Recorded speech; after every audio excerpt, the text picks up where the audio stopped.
प्रथम तुम्हा सर्वांना होळीच्या खूप खूप शुभेच्छा. एक राजा जो स्वतःला देव समजायचा, एक मुलगा त्याचा फक्त नारायणावर विश्वास होता आणि एक रात्र ज्याने इतिहास बदलला.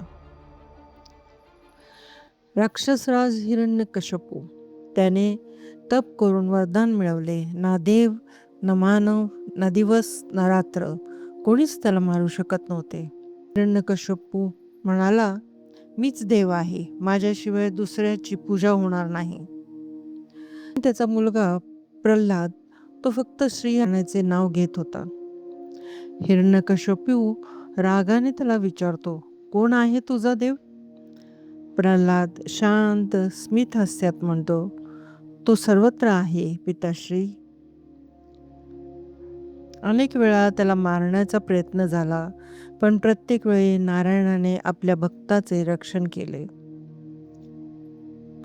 शेवटी आली होलिका, जिला अग्नी जळू शकत नव्हता. योजना ठरली, प्रल्हादाला मांडीवर घेऊन अग्नीत बसायचे. होलिका खुश होऊन म्हणाली, आज संपेल त्याची भक्ती. पण भक्तीवर अग्नीचा प्रभाव झाला नाही.